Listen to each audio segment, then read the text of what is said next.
Hello friends, today we are going to discuss remaining part of carbon family, that is compounds of silicon, and next important compound is silica having formula SiO2.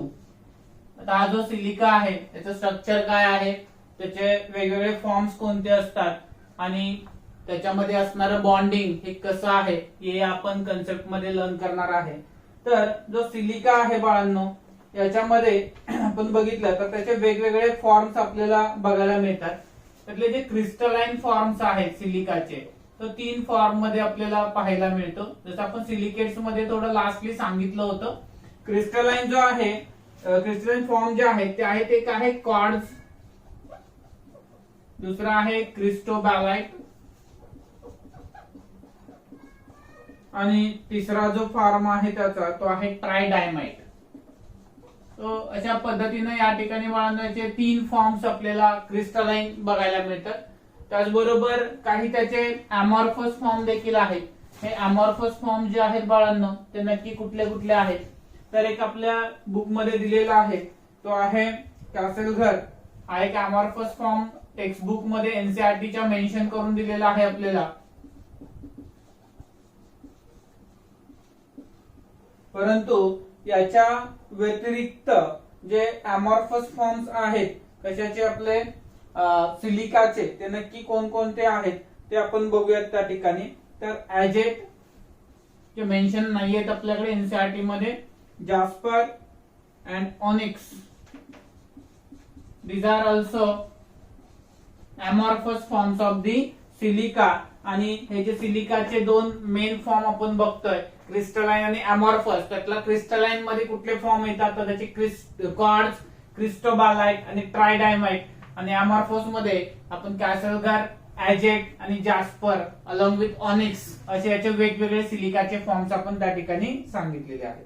आता silica जो आहे तो कशा पद्धतीने तयार होतो किंवा त्याचं स्ट्रक्चर एक्झॅक्टली कसं आहे, या ठिकाणी मी फ्रेम त्याचे तयार करतो, त्याच्यावरून आपण एक्सप्लेन करत जाऊयात पुढे.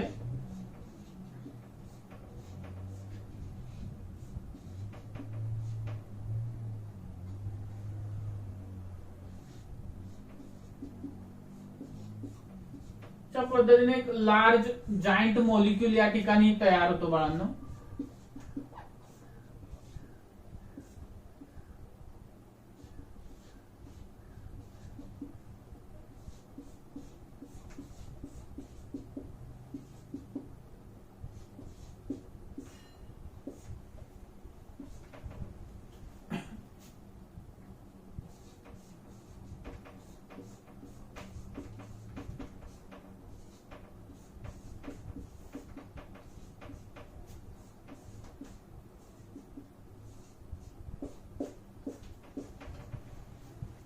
तर अशा पद्धतीनं सिलिकाचं स्ट्रक्चर जे आहे ते पाहायला मिळतं. त्याच्यामध्ये आपण याला जायंट मॉलिक्यूल असं म्हणतोय. Why we call it as a giant molecule? Because it form a large membered ring.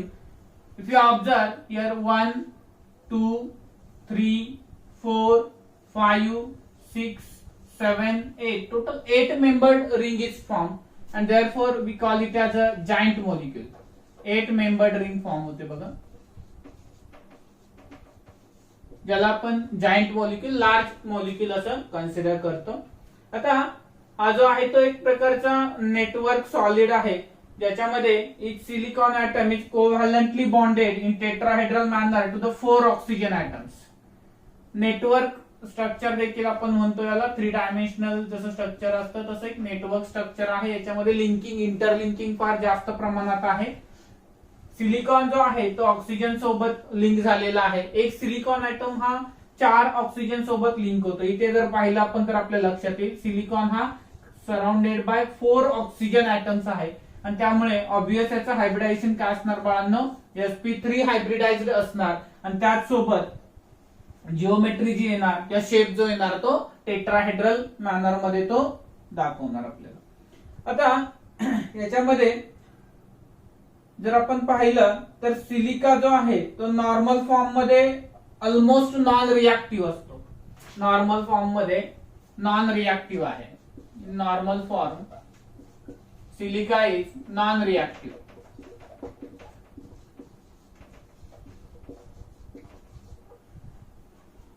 दुसरं सिलिका जो आहे बाळांनो तो ऍसिडिक इन नेचर असतो. SiO2 is a oxide of non metal and which is acidic in nature. Silica is acidic in nature. परंतु जो silica जो आहे त्याच्यामध्ये रिॲक्टिव्हिटी नसण्यामागे जे कारण आहे ते आहे की हा जो सिलिकॉन आणि ऑक्सिजन याच्यामध्ये बॉन्ड आहे, या बॉन्डची जी एन्थाल्पी आहे बाळांनो, ब्रेक करण्यासाठी लागणारी एनर्जी जी आहे ती खूप जास्त आहे.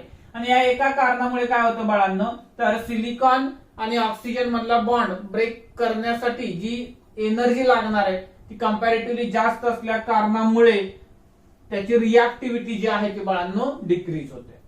त्यानंतर दुसरं मात्र एक महत्वाची रिॲक्शन या ठिकाणी आहे की जर आपण सिलिकाची रिॲक्शन NaOH सोबत केली किंवा HF सोबत केली तर नक्की काय होतं.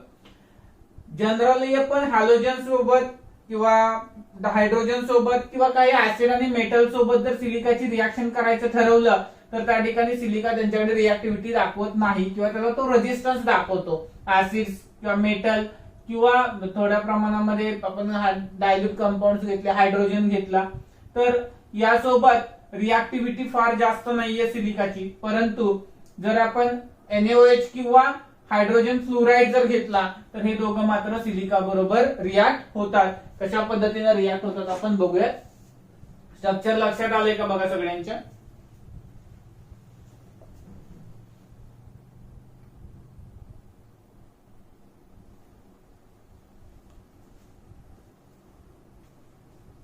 स्ट्रक्चर समजलंय. जायंट मॉलिक्यूल तयार होतो, 8 मेंबर्ड रिंग फॉर्म होते. हायब्रिडायझेशन सिलिकॉनचं जे आहे ते sp3 हायब्रिडाइज्ड आहे.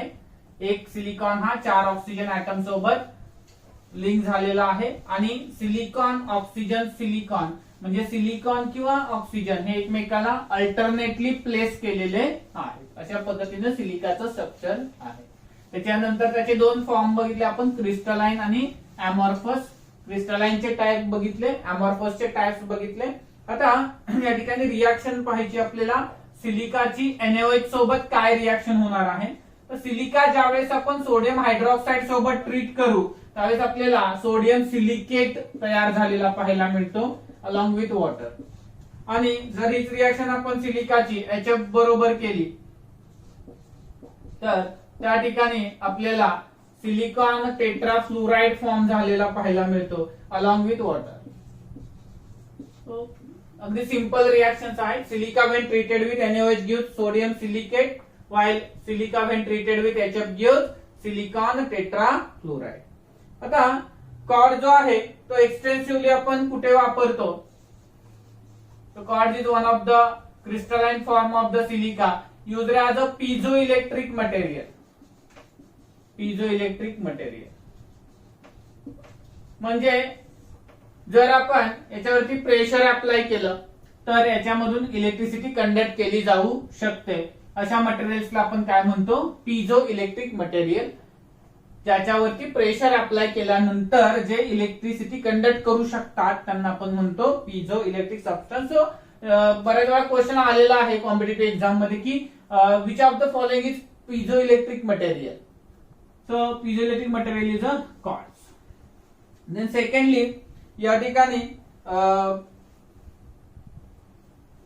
त्याचा वापर कशा कशामध्ये करू शकतो आपण.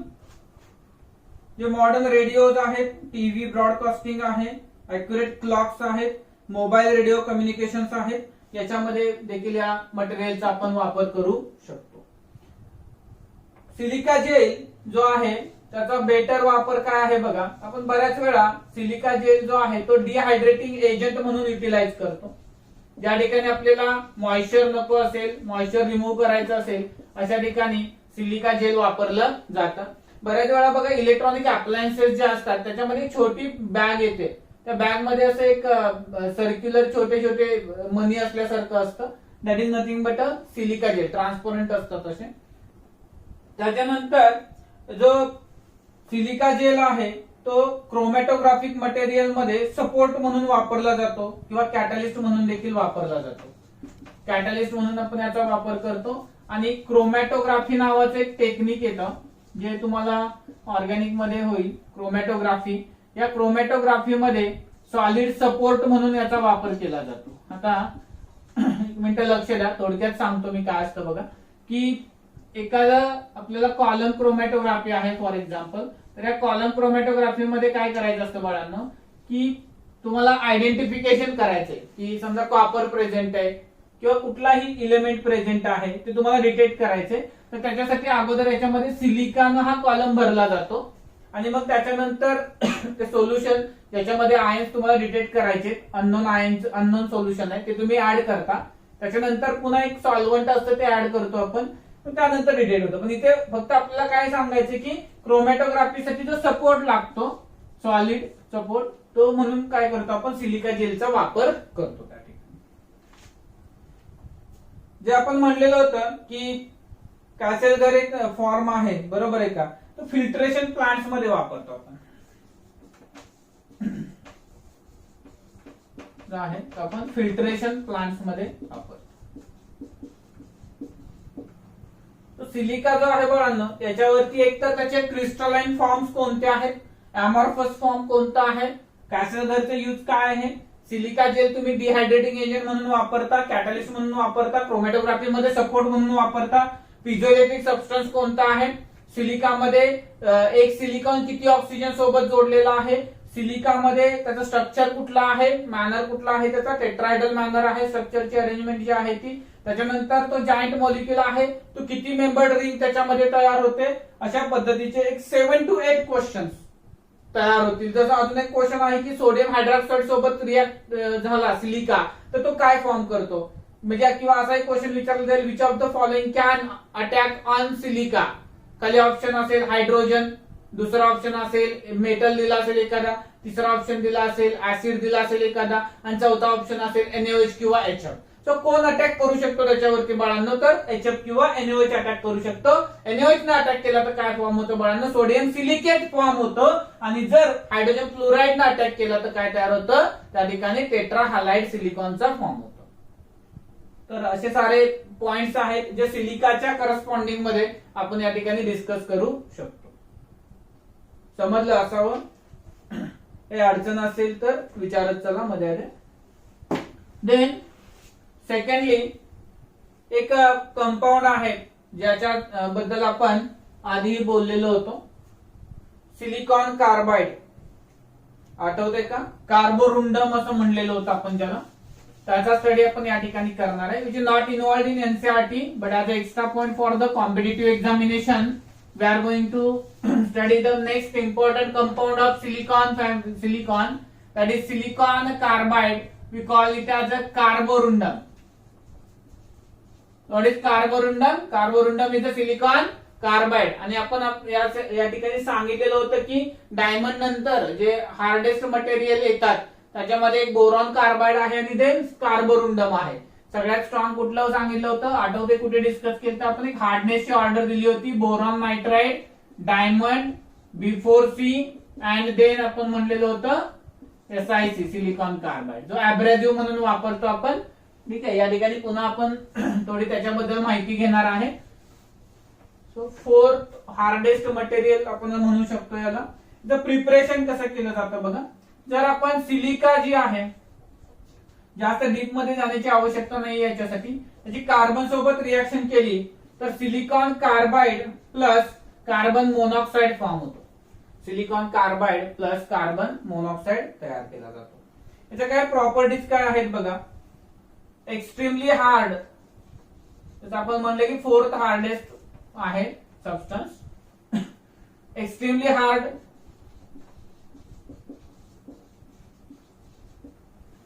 then very difficult to fuse, does not decompose below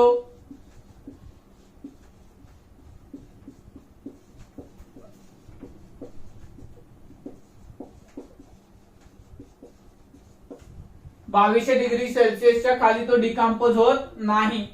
ठीक आहे, म्हणजे त्याचा फ्यूज करण्यासाठी तुम्हाला खूप जास्त टेम्परेचर प्रोव्हाइड करावं लागेल, इझिली फ्यूज होणार नाहीये, एक्स्ट्रीमली हार्ड आहे.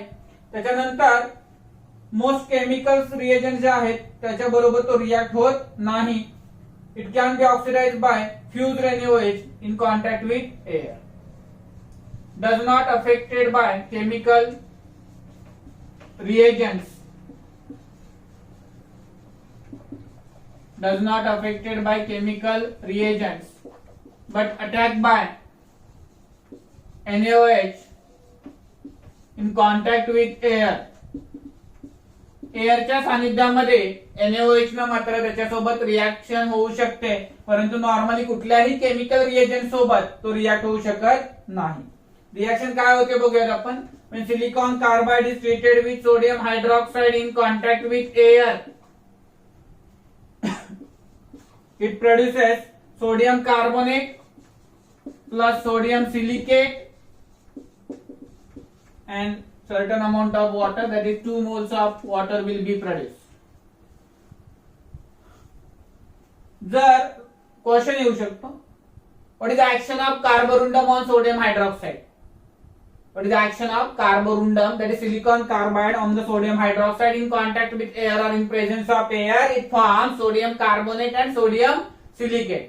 तो कुठेतरी मल्टिपल करेक्ट मध्ये ऑप्शन येऊ शकतो. एक ऑप्शन असेल सोडियम कार्बोनेट, दुसरा ऑप्शन असेल सोडियम सिलिकेट, तिसरा ऑप्शन असेल both A and B, and fourth none of these असेल. तर आपण या ठिकाणी लक्षात ठेवलं पाहिजे की जर सिलिकॉन कार्बाइडची रिॲक्शन ही NaOH सोबत झाली तर त्या ठिकाणी काय फॉर्म होतं बाळांनो, सोडियम कार्बोनेट आणि सोडियम सिलिकेट फॉर्म होतं. कळतंय? ओके. लास्टली त्याचा यूज काय आहे ते बघूयात आपण.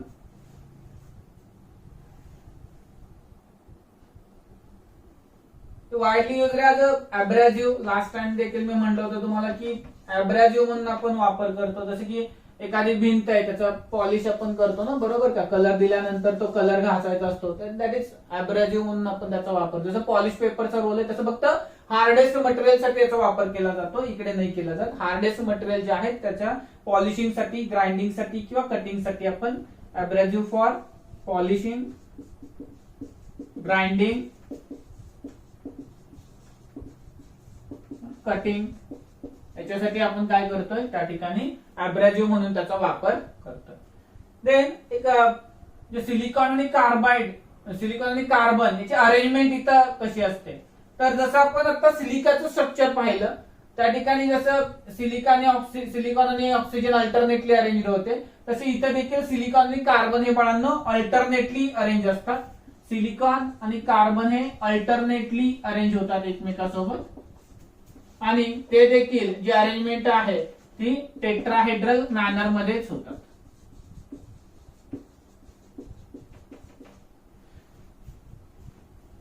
कार्बोरुंडम फार काही नाही, एक दोन क्वेश्चन इथं आहेत. पहिला क्वेश्चन आहे की what is the action of NaOH on the silicon carbide, आणि सेकंड जो क्वेश्चन आहे तो की त्याचं स्ट्रक्चर कसं असेल. एक टेट्राहेड्रल मॅनर मध्ये तो अरेंज झालेला असतो with silicon and carbon alternately arrange. ठीक आहे, समजलं. एक लास्ट पार्ट जो आहे या टॉपिक मधला सिलिकॉनच्या करस्पॉन्डिंग किंवा या टॉपिक मध्ये तुम्हाला दिलेला आहे तो सिलिकेट्स जे आपण पाहिलेले होते त्याच्या करस्पॉन्डिंग एक पार्ट आहे झिओलाइट्स म्हणून आहे बाळांनो. ते झिओलाइट्स नक्की काय असतात किंवा त्याचा वापर कशासाठी केला जातो, तर काही केज लाईक स्ट्रक्चर्स असतात बाळांनो. केज लाईक स्ट्रक्चर असतात म्हणजे जायंट मॉलिक्यूल आहे. जो सिलिका आहे का नाही आपला, त्या सिलिका मधले काही सिलिकॉनचे ऍटम्स जर आपण अल्युमिनियम न रिप्लेस केले तर जे आपल्याला लार्ज नेटवर्क सॉलिड बघायला मिळतो त्याला आपण झिओलाइट असं म्हणतो. Zeolites are naturally hydrated sodium alumino silicates जे आहेत यांनाही आपण झिओलाइट्स असं म्हणतो, किंवा अल्युमिनो सिलिकेट्स जे आहेत त्यांना आपण झिओलाइट्स असं म्हणतो. ठीक आहे, फक्त आपण इथं टेम्पररी हे कसं येतं ते पण सांगतो मी पुढचा पार्ट. नॉर्मली आपण अल्युमिनो सिलिकेट्सला आपण झिओलाइट्स असं म्हणूयात. बघूयात काय असतं ते. If aluminium atom replace few silicon atom in 3D network of silicon dioxide, overall structure is known as alumino silicates. जे सिलिकॉन ऑक्साइड होतं त्याच्यामधले काही सिलिकॉन्स चे ऍटम्स जर आपण अल्युमिनियम न रिप्लेस केले तर जे स्ट्रक्चर मिळतं, नेटवर्क 3 डायमेन्शनल स्ट्रक्चर मिळतं, त्याला आपण अल्युमिनो सिलिकेट्स असं म्हणतो. Which acquires negative charge. त्याच्यावरती कोणता चार्ज असतो बाळांनो, निगेटिव्ह चार्ज असतो, आणि असं एक कॅव्हिटी टाइप स्ट्रक्चर तयार होतं. म्हणजे हे सगळे स्ट्रक्चर्स आहेत इकडे आणि मध्ये अशी कॅव्हिटी फॉर्म होते बाळांनो, एम्प्टी स्पेस तयार होते. आणि त्या कॅव्हिटीची साईज जी आहे ना ती पर्टिक्युलर कॅटायन जो आहे ना त्याला ट्रॅप करण्यासारखी असते. म्हणजे कोणी के प्लस ला ट्रॅप करेल, कोणी Na प्लस ला ट्रॅप करेल. Cation such as Na plus, K plus और Ca2 plus balance the negative charge. तेच म्हणले की हे जे कॅव्हिटी इथं फॉर्म झालेली आहे त्याची साईज ज्याला मॅच होईल, के प्लस ला झाली किंवा Na प्लस ला झाली किंवा Ca2 प्लस ला झाली तर त्या ठिकाणी तो आयन त्या ठिकाणी काय केला जाईल, त्या केज लाईक स्ट्रक्चर मध्ये जिओलाइटच्या ट्रॅप केला जाईल आणि जो निगेटिव्ह चार्ज होता तो याच्यावरचा काय केला जाईल, बॅलन्स कोण करतील, हे कॅटायन्स बॅलन्स करतील. म्हणून मी आधीही म्हणलं होतं की काय नाव आहे त्याचं, मेटलचं नाव घेणार तुम्ही, sodium alumino silicate, potassium alumino silicate, calcium alumino silicate. आता हे जे आहेत याचे एक्झाम्पल्स कुठले आहेत, फेल्सपार जे आहे ते एक एक्झाम्पल आहे कुणाचं, अल्युमिनो सिलिकेटचं. आणि दुसरं एक्झाम्पल जे आपण डिस्कस करतोय ते zeolite. What are the examples of this alumino silicates? First example is feldspar and another example is zeolites.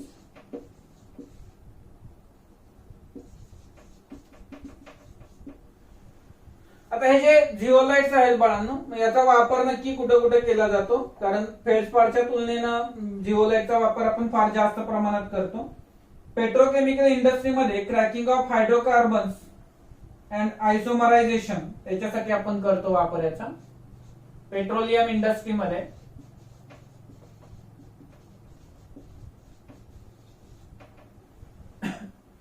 Cracking of hydrocarbons and आयसोमरायझेशन.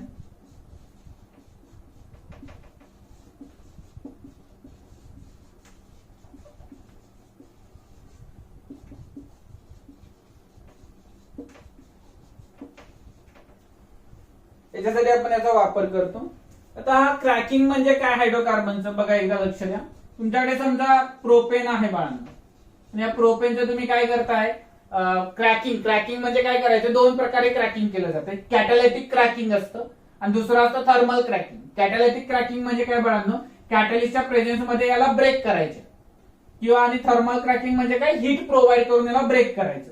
Break होत असताना काय असतं, तर इथे दोन प्रकारचे बॉन्ड आहेत, एक तर कार्बन कार्बन बॉन्ड आहे किंवा कार्बन आणि हायड्रोजन्स मध्ये बॉन्ड प्रेझेंट आहे. तर असे दोन प्रकारचे बॉन्ड या ठिकाणी प्रेझेंट आहेत. यातले कार्बन हायड्रोजन बॉन्ड ब्रेक करणं किंवा कार्बन कार्बन बॉन्ड ब्रेक करणं जो प्रकार आहे त्याला आपण क्रॅकिंग असं म्हणतो. आणि हे कुणाच्या प्रेझेन्स मध्ये होतं बाळांनो, जिओलाइटच्या प्रेझेन्स मध्ये. त्या ठिकाणी जिओलाइट हा त्याच्यासाठी कॅटलिस्ट म्हणून ऍक्ट होतो. कॅटॅलिटिक क्रॅकिंग केलं तुम्ही तर. दुसरं आयसोमरायझेशन म्हणजे काय बघा बाळांनो, तर या ठिकाणी कन्सेप्ट तुम्हाला जीओसी मध्ये झालाय. आयसोमर म्हणजे काय, त्याचा मोलिक्युलर फॉर्म्युला सेम आहे परंतु स्ट्रक्चरल फॉर्म्युला डिफरंट आहे. फॉर एक्झाम्पल तुम्ही एक कंपाऊंड घेतलेला आहे ब्युटेन, आणि हा जो ब्युटेन आहे बाळांनो, या ब्युटेनचं आयसोमरायझेशन करायचंय, ठीक आहे का. आपण त्या ठिकाणी अल्केन साठी जनरली HCl वापरतो, कॉन्सन्ट्रेटेड HCl. आणि या ठिकाणी याचं आयसोमरायझेशन केलं आपण साधारणतः 150 डिग्री सेल्सिअसला, तर याच्यामध्ये जर स्ट्रेट चेन असेल तर त्याच्यापासून तुम्हाला काय मिळतं, ब्रांच चेन वाला त्याचा आयसोमर तयार झालेला बघायला मिळतो. ब्रांच स्ट्रक्चर असेल ऑलरेडी, म्हणजे असं एक स्ट्रक्चर आहे, ऑलरेडी एक ब्रांच आहे त्याला,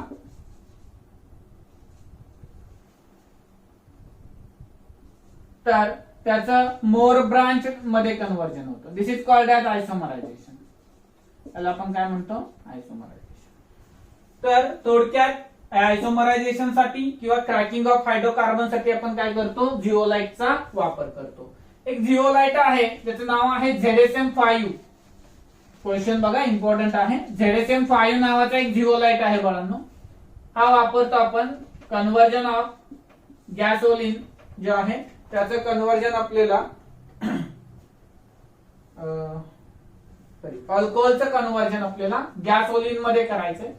त्या अल्कोहोलचं गॅसोलिन मध्ये कन्व्हर्जन करण्यासाठी, म्हणजे जसं की पेट्रोल वगैरे असतं तर डिझेल असेल, अल्कोहोल कुठला घेतो आपण, पॉसिबली तुमच्या आवडीचा आहे, इथाइल अल्कोहोल आहे, त्याचं आपण गॅसोलिन मध्ये कन्व्हर्जन करतो. त्यासाठी आपण ZSM5 हा कॅटलिस्ट वापरतो.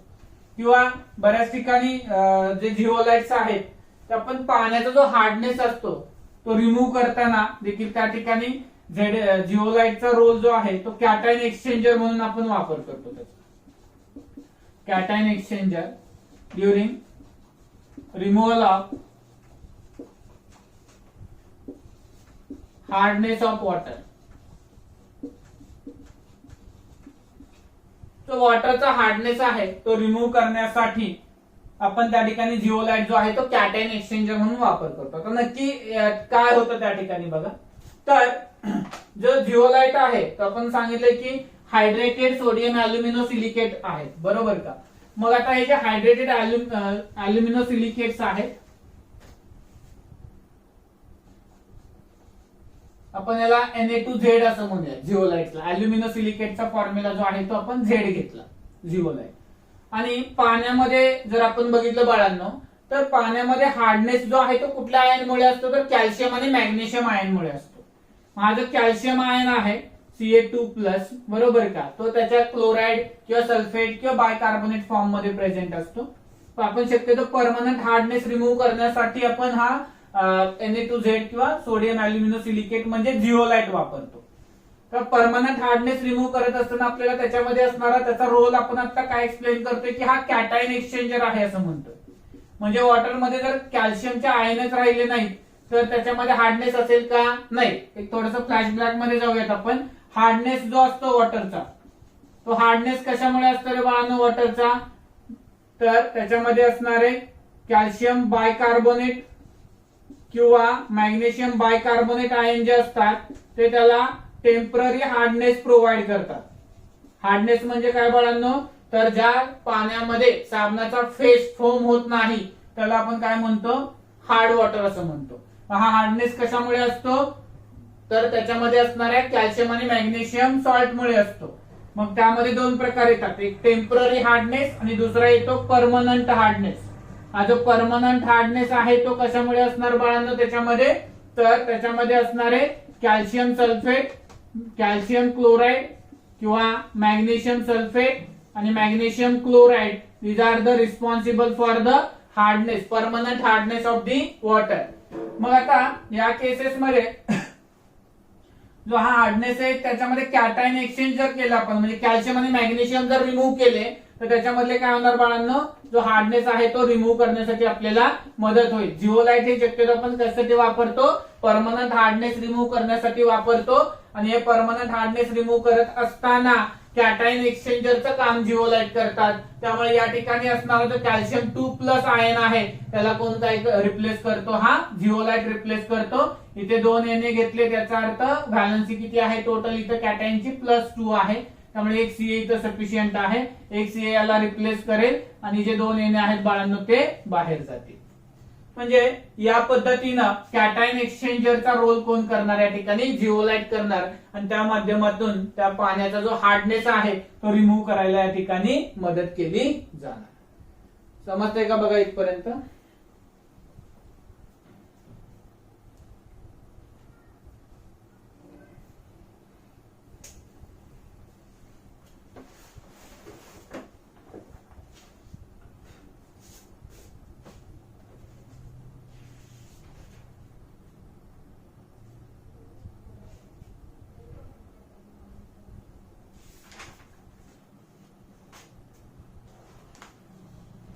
इथपर्यंत बाळांना समजलं असेल तर याच्यानंतर एक छोटासा पॉइंट आहे आपल्याकडे जो एक्स्ट्रा पॉइंट मध्येच आहे. पुन्हा एकदा जे आपण ग्लास आहेत, ओके का, ते त्यावेळेचे असतात ते नव्हे, ग्लास काच. ही जी काच आहे का नाही, त्या काचेचे काही प्रकार आहेत बाळांना. ते कोणते आहेत ते आपण या ठिकाणी स्टडी करणार आहे. कारण शक्यतो आपण ग्लास जी म्हणतो ती बोरोसिलिकेट्स पासून बनवली जाते किंवा हार्ड मटेरियल्स पासून बनवली जाते, जेणेकरून ती जास्त टिकावी. अशासाठी कुठले कुठले सबस्टन्स आपण त्या ठिकाणी वापरतो ते डिस्कस करूया.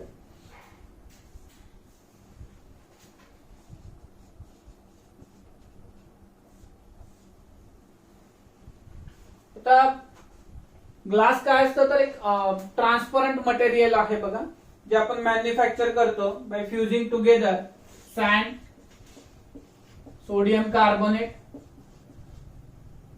लाइमस्टोन आणि मेटल ऑक्साइड्स इन ट्रेसेस. त्याचं जे प्रपोर्शन आहे ते आहे 3.3 1:0.5 या प्रपोर्शन मध्ये आपण मिक्स करून ग्लास बनवतो. आता हे जे ग्लास आहेत त्याचे वेगवेगळे कलर आहेत. ते कलर जे असतात ते कशामुळे असतात तर त्याच्यामध्ये जे ट्रान्झिशन मेटल ऑक्साइड्स आहेत, ट्रान्झिशन मेटल ऑक्साइड्स जे असतात ते त्याला कलर इम्पार्ट करतात. Transition metal oxides impart colour to the glass. मग त्याच्यावरून आपण त्याला ग्रीन ग्लास आहे किंवा ब्राऊन ग्लास आहे किंवा पिंक ग्लास आहे असं म्हणू शकतो. बघूयात आपण. या सगळ्या सोबत आपण हे काय टाकणार जेणेकरून त्या ग्लासचा कलर आपल्याला कळणार. समजा मी आयर्न ऑक्साइड आणि क्रोमिक ऑक्साइड क्रोमियम ऑक्साइड टाकलं तर मला अलॉंग विथ दिस ट्रेसेस मध्ये टाकलं तर मला ग्रीन ग्लास मिळणार. ओके. दुसरा मी फक्त आयर्न ऑक्साइड टाकलं Fe2O3 तर मला त्या ठिकाणी जी ग्लास आहे ती मिळणार ब्राऊन कलरची. ओके, ब्राऊन ग्लास मिळणार. हा, भरल्यानंतर होतो तो वेगळा ग्लास आहे ब्राऊन कलरचा, हा वेगळा ग्लास आहे, इकडे ब्राऊन ग्लास मिळणार. नंतर जर आपण मॅंगनीज ऑक्साइड टाकलं MnO2 टाकलं, MnO2 टाकल्यानंतर जो मिळणार आहे त्या ठिकाणी आपल्याला पिंक कलरची ग्लास मिळणार आहे. किंवा खूप एक्सेस मध्ये झालं पिंक किंवा पर्पल म्हणूयात आणि एक्सेस मध्ये जर झालं तर आपल्याला ब्लॅक कलरची ग्लास मिळणार आहे. हाच कंपाऊंड एक्सेस टाकला Mn तर तुम्हाला ब्लॅक कलरची ग्लास मिळेल. त्याच्यानंतर कोबाल्ट ऑक्साइड टाकला तुम्ही तर तुम्हाला ब्ल्यू कलरची ग्लास मिळेल. आणि त्यानंतर गोल्ड क्लोराइड टाकलं आपण Au गोल्ड क्लोराइड टाकलं तर आपल्याला त्या ठिकाणी मिळणारी ग्लास ही रुबी कलरची असेल किंवा रुबी ग्लास मिळेल आपल्याला. त्याच्यानंतर क्युप्रस ऑक्साइड टाकला आपण क्युप्रस ऑक्साइड तर त्या ठिकाणी आपल्याला रेड कलरची ग्लास मिळेल. त्यानंतर क्युप्रिक ऑक्साइड जर टाकलं आपण क्युप्रिक ऑक्साइड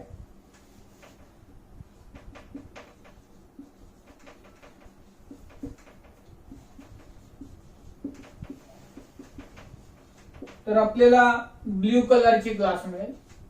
त्याच्यानंतर आपण कॅडमियम सल्फाइड टाकलं तर आपल्याला लेमन येलो कलरची ग्लास मिळेल. नंतर आपण कार्बन टाकला तर आपल्याला अंबर कलरची ग्लास मिळेल. आणि जर आपण निकेल ऑक्साइड टाकलं तर आपल्याला ब्लॅक कलरची ग्लास मिळेल. तर या ठिकाणी बाळांनो ग्लास जे आहे ते आपल्याला ऑप्टिकली ट्रान्सपरंट मटेरियल आहे which consist of mixture of sand, sodium carbonate and limestone in the proportion of 3.3:1:1 0.5. Glass जो आहे ग्लास जे आहे त्याला कलर इम्पार्ट केला जातो आणि तो कलर इम्पार्ट होतो त्याला कशामुळे होतो तर त्याच्यामध्ये असणाऱ्या काही मेटल ऑक्साइड्स किंवा एलिमेंट्स मुळे त्याला कलर प्राप्त होतो. मग या ठिकाणी जर ग्रीन कलरची ग्लास मिळवायची असेल तर आपल्याला इथे जसं मी दिलंय पुन्हा तेच डबल रिपीट करत नाही तर इथे बोर्डवर दिल्याप्रमाणे ते एक सबस्टन्स तुम्ही जो घेत आहात मेटल ऑक्साइड घेत आहात त्याच्यानुसार त्याला त्या पद्धतीचा ग्लासला कलर मिळणार आहे. त्याच्यानंतर हे झाले कलर्स. मग क्वेश्चन कसा येतो की pink glass can be obtained by addition of which metal oxide to the sand sodium carbonate and limestone. मग आपल्या लक्षात आलं पाहिजे की मॅंगनीज ऑक्साइड जर आपण लिमिटेड अमाऊंट मध्ये घेतला तर पिंक कलरची ग्लास मिळेल.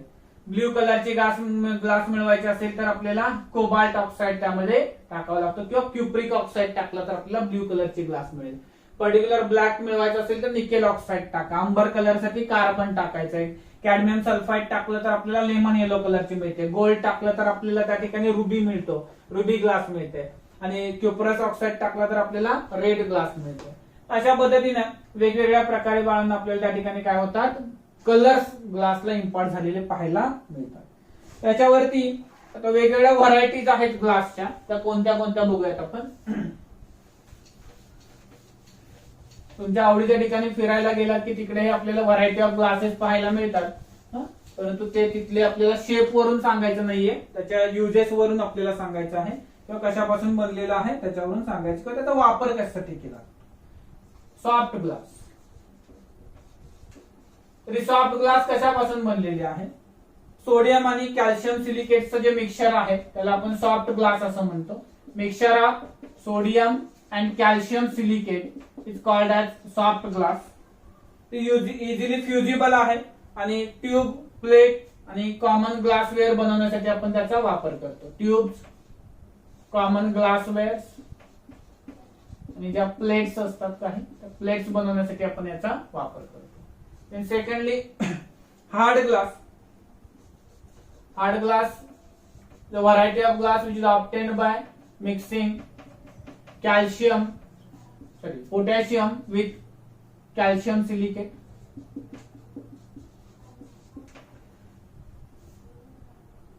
सॉफ्ट ग्लास आहे ती इझिली फ्युजिबल आहे बाळांनो. हार्ड ग्लास आहे ऑब्विसली डिफिकल्ट टू फ्यूज असणार आहे. त्यामुळे याचा वापर आपण हार्ड ग्लास ऍपरेटस जे असतात ते तयार करण्यासाठी आपण याचा वापर करतो. त्यानंतर फ्लिंट ग्लास जे आहे त्याचा वापर आपण जे आहे ते बल्ब आणि ऑप्टिकल इन्स्ट्रुमेंट बनवण्यासाठी करतो.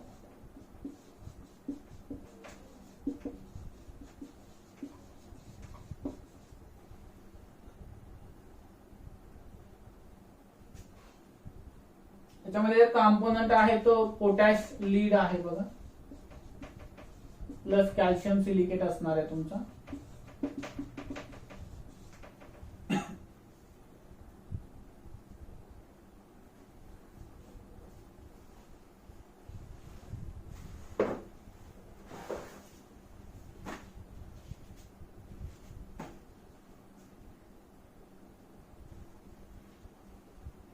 वापर आपण लेन्स आणि प्रिझम जे आहेत ते बनवण्यासाठी देखील करू शकतो.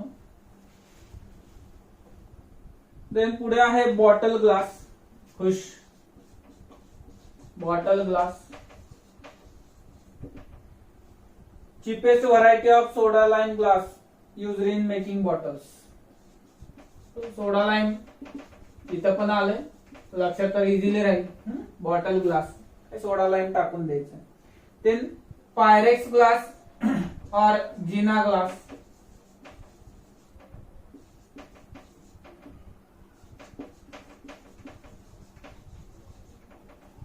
is a mixture of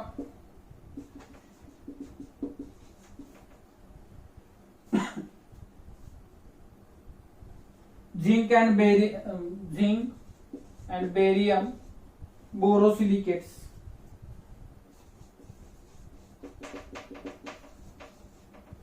zinc आणि बेरियम बोरोसिलिकेट्स जे आहेत त्याचं मिक्सचर आहे. Resistant to heat, shock and common reagents. आता आपल्याला एक लॅबोरेटरी इन्स्ट्रुमेंट असतात त्याच्यामध्ये आपण एक ग्लास वापरतो. त्याचे बोरोसिलिकेट ग्लास आहेत का नाही, बोरोसिलिकेट ग्लास त्याचा वापर आपण कशामध्ये करतो, लॅबोरेटरी इन्स्ट्रुमेंट जे आहेत, लॅबोरेटरी ग्लासवेअर जे आहेत ते ग्लासवेअर बनवण्यासाठी आपण याचा वापर करतो. त्याच्यानंतर एक अजून ग्लास येते, याच्या व्यतिरिक्त इथं मेन्शन नाहीये, सेफ्टी ग्लास येते बघा. ही सेफ्टी ग्लास आपण ऑटोमोबाईल इंडस्ट्रीमध्ये वापरतो बघा. ते गाड्यांच्या समोर जी ग्लास असते का नाही ती आपण बघितलं तर वाईन स्क्रीन ऑफ ऑटोमोबाईल्स जी आहे तिला आपण काय म्हणतो, वाईन स्क्रीन ऑफ ऑटोमोबाईल्स. ती जी आहे ती आपण सेफ्टी ग्लास म्हणून जी आहे ते आपण त्या ठिकाणी वापरतो ऑटोमोबाईल इंडस्ट्रीमध्ये. बाळांनो या ठिकाणी जे ग्लास आहे त्याच्याबद्दलचा जो काही पार्ट होता तो आपण या ठिकाणी डिस्कस केला. फार काही याच्यामध्ये क्वेश्चनिंग येण्याला वाव नाहीये, फक्त माहित असं आपल्याला की कुठल्या जो कलर आहे तो कुठल्या सबस्टन्स मुळे इम्पार्ट होतो तो एक क्वेश्चन येऊ शकतो इथं. आणि दुसरा इथे flint glass, borosilicate glass, Pyrex glass आणि सेफ्टी ग्लास याच्यावर बाळांनो थोडस वेटेज द्या अभ्यास करताना. क्वेश्चन कदाचित येऊ शकतो, नॉट 100% कॉन्फिडेंट, पण थोडं क्वेश्चन येण्याचे चान्सेस त्या ठिकाणी आहे. एक मोनोसिलिनच्या बाबतीमध्ये एक पॉइंट डिस्कस करायचा फक्त राहून गेला होता, तो या ठिकाणी मी कव्हर अप करून घेतो. 2 मिनिटाचा पॉइंट आहे, जास्त नाहीये.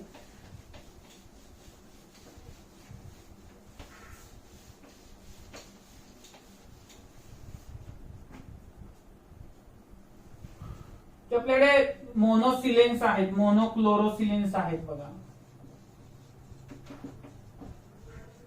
when comes in contact with air थोडे इम्पॉर्टंट आहे म्हणून सांगतोय बघा बाळांनो. when comes in contact with air burns with luminous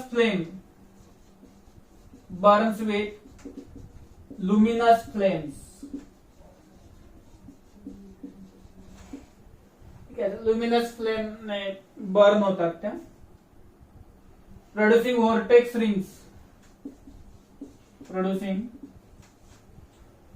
rings of. महत्वाचं काय आहे माहितीये का, हा व्हॉर्टेक्स रिंग नावाचा जो शब्द आहे बाळांनो, त्याच्यासाठी या ठिकाणी आपल्याला हा पॉइंट डिस्कस करावा लागतोय. बऱ्याच वेळा विचारलं जाईल मोनोक्लोरोसिलेन्स when comes in contact with air they burns with luminous flame during which vortex rings are formed. that vortex rings are made up of. या ठिकाणी व्होर्टेक्स रिंगचा 2 वेळा संबंध पूर्ण केमिस्ट्रीत येणार आहे. अजून एकदा येणार आहे आपल्याकडे, ज्यावेळेस आपण फॉस्फिनचा स्टडी करणार आहे त्यावेळेस येणार आहे. आणि या ठिकाणी आता आपण बघतोय मोनोक्लोरोसिलेन्सचा आहे, ते ज्यावेळेस एअरच्या कॉन्टॅक्ट मध्ये येतात त्यावेळेस ते ल्युमिनस फ्लेमने बर्न होतात बाळांनो. आणि बर्न होत असताना ते व्होर्टेक्स रिंग, जसं सिगारेट पिऊन काही लोकांना सवय असते बघा असं ते रिंग्स तयार करायचे, व्होर्टेक्स रिंग्स तयार होतात, अशा सर्क्युलर मॅनर मध्ये वर जातात. त्याला व्होर्टेक्स रिंग म्हणतो आपण. त्या कशापासून बनतात, तर सिलिकापासून बनलेल्या असतात. Very simple answer is that are made up of silica. इथे बाळांनो आपले सिलिकॉनचे कंपाऊंड संपलेले आहेत. According to text book NCERT this carbon family is over and 11th P block element is also over. But I will take one more lecture to discuss some extra point regarding the remaining elements of carbon family. त्या ठिकाणी germanium आहे, टीन आहे, lead आहे. त्यातला important आहे lead. तर लीडचे काही compound आहेत, जसं सिंदूर म्हणतो आपण ज्याला, रेड सिंदूर म्हणतो, किंवा व्हाईट लीड आहे. तर लीडचे काही कंपाऊंड, त्याचे हायलाइट्स आहेत. त्याच्यावर क्वेश्चनिंग आजपर्यंत कॉम्पिटेटिव्ह आस्पेक्ट मध्ये झालेलं आहे बाळांनो. तर ते आपण नेक्स्ट लेक्चर मध्ये डिस्कस करूयात. थांबूयात आपण इथे. थँक्यू.